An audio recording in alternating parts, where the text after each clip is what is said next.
Welcome to UK News Times. My name is John Z. Coover. Let's check the latest news headline. US bans double COVID-19 strain on Iranians hinter global action, Deputy FM Irak. Iran receives signals from military satellite vows, new surprises. Foreign Ministry protests US provocation illegal measures in Persian Gulf. China dismisses US allegations on COVID-19 outbreak. Russia dismisses as baseless US claims on IRGC satellite launch. That was the headline. We now move on to the news in detail. But before that, there will be a request to like this video. A senior Iranian diplomat says the United States' illegal and inhuman sanctions against the Islamic Republic double the pressure on the people of Iran amid their struggle to cope with the deadly coronavirus pandemic.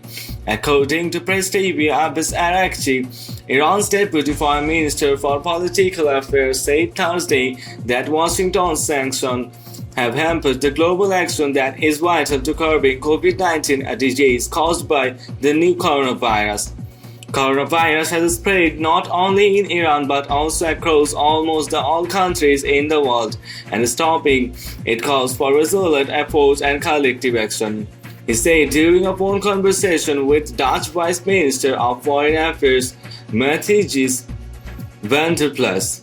Today, in addition to fighting this virus, Iran has to deal with illegal and inhuman US sanctions as well, and this issue has doubled the pressure on the Iranian people.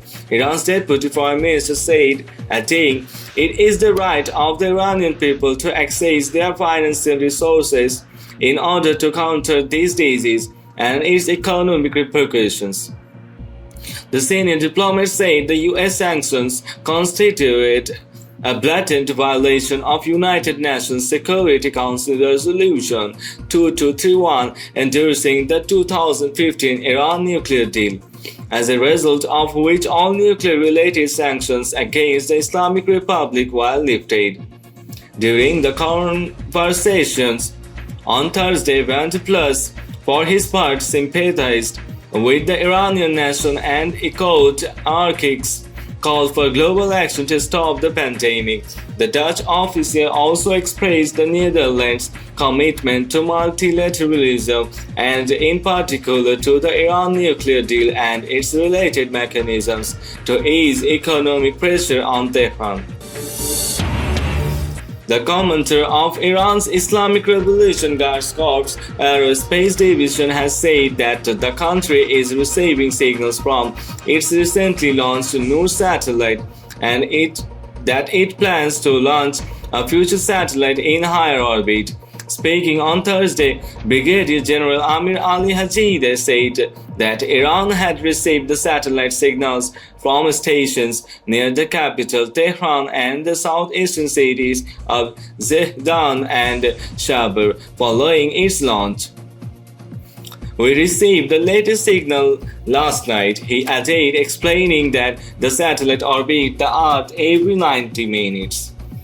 The satellite's configurations will be fully set in a few days, allowing the satellite to attain its full operational capacity, he added. Iran's first military satellite, dubbed Noor 1, was launched into orbit some 425 kilometers above the Earth's surface on Wednesday. Also in his remarks, Hajideh stressed the importance of space technologies in addressing Iran's civilian and military needs. He added that the development of the satellite was a super project made possible by undertaking major leaps in the technology field. The general added that the IRGC seeks to launch a future satellite in a higher orbit and with better performance in the near future, explaining that new satellite carrier dubbed Quest used a missile engine from Iran's existing missile arsenal operating on nuclear fuel. The general said that the future motors will be upgraded to work with solid fuel. Solid fuel will allow for the production of smaller satellite carriers, he said. They added that the cost structure had also been made of composite material, a complex and state-of-the-art feature decreasing the weight of the missile. The general also noted that the new satellite communication and telecommunication systems had been fully designed and manufactured inside the country. Satellite launch caught Western intelligence by surprise. Also in his remarks, Hajideh said that the satellite launch had caught Western intelligence agencies by surprise. It is natural for them to be frustrated by what we have done, he added, stressing that the force will continue with its space operations with force to protect the country. Hajideh added that Iran's military capabilities have allowed the country to focus on countering U.S. economic sanctions imposed on the country without facing security disturbances.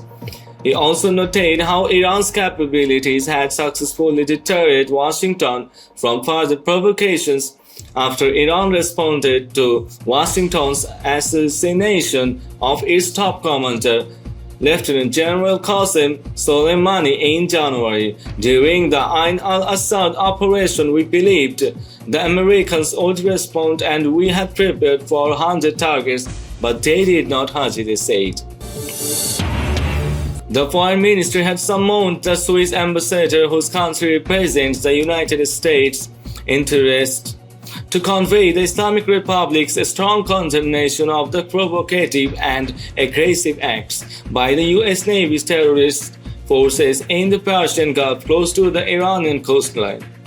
According to Press TV, speaking on Thursday, Foreign Minister spokesman Abbas Mousavi said the summoning took place because of the acts of harassment and provocation by American forces in the Persian Gulf.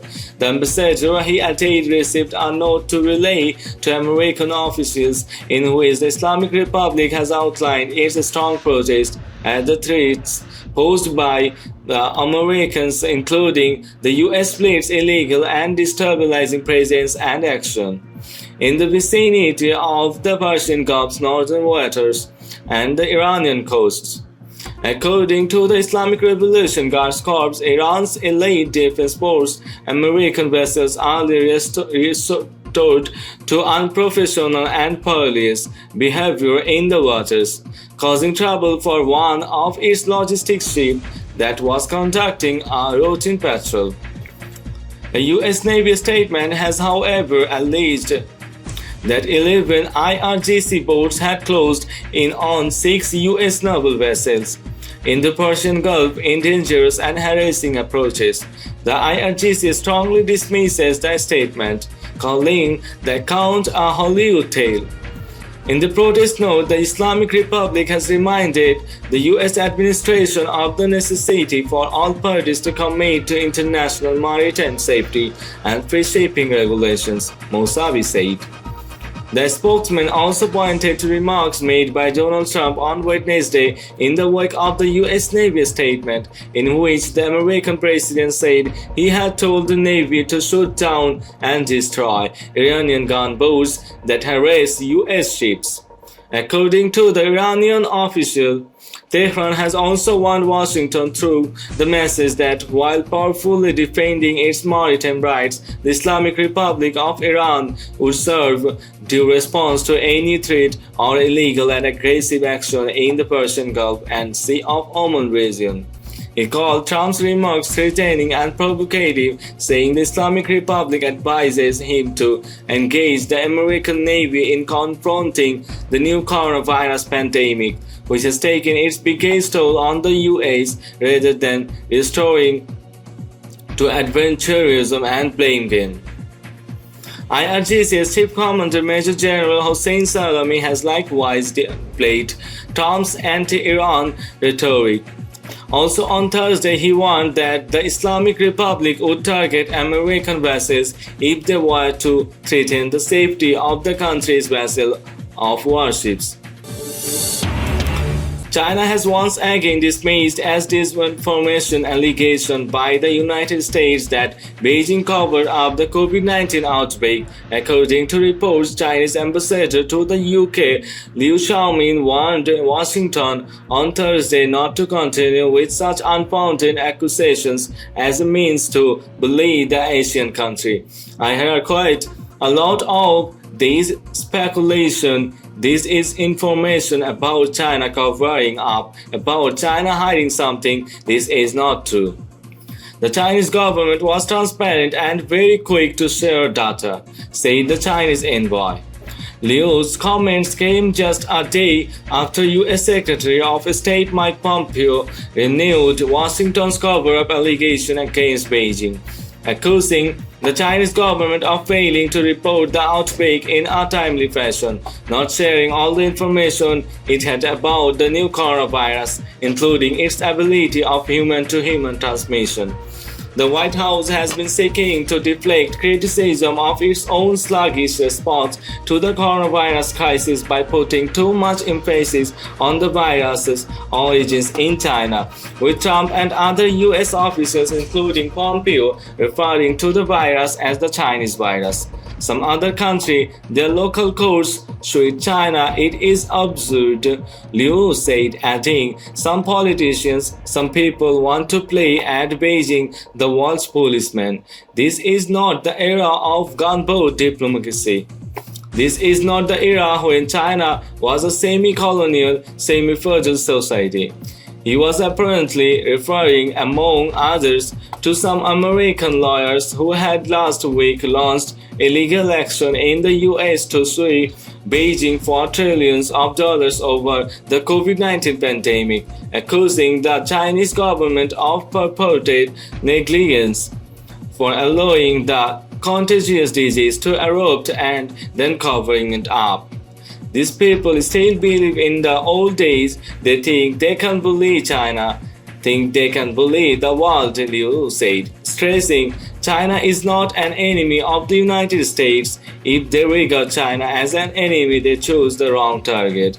The COVID-19 disease caused by a new coronavirus was transmitted from wildlife to people in the Chinese society of Wuhan late last year. It has affected 210 countries and territories across the globe and has so far infected more than 2,670,020 people and killed over 186,390. On Wednesday, the IRGC Aerospace Force launched the Noor satellite via the coast carrier, a move U.S. Secretary of State Mike Pompeo was quick to condemn as a violation of United Nations Security Council Resolution 2231. On Wednesday, the IRGC Aerospace Force launched the Noor satellite via the coast carrier, a move U.S. Secretary of State Mike Pompeo was quick to condemn as a violation of United Nations Security Council Resolution 2231. This would not be the first time that a nation that has flagrantly breached the norms of international law and violated UNSC Resolution 2231 is trying to deflect international condemnation by baselessly accusing Iran of non-compliance with the requirements of the Security Council. Russia's Sputnik news agency quoted Foreign Ministry spokeswoman Maria Zakharova as saying at a briefing on Thursday. She noted that neither the resolution nor the 2015 Iran nuclear deal restrict Iran's right to explore space to peaceful ends. She added that Iran has made it clear that it does not intend to develop nuclear weapons, unlike the US, which has over the past months unveiled several plans to expand its nuclear arsenal. There have never been, and hopefully there will never be nuclear weapons in Iran. Iran, adhering to the resolution, does not develop, test, or use ballistic missiles capable of carrying nuclear weapons, unlike the United States, which surprises the world every single day with news about plans to develop their nuclear missile capabilities, she said. The Nur-1 is Iran's first multi-purpose satellite with application in the defense industry. Among other areas, it is also the first Iranian satellite with an expected operational life of more than a year in Earth's orbit.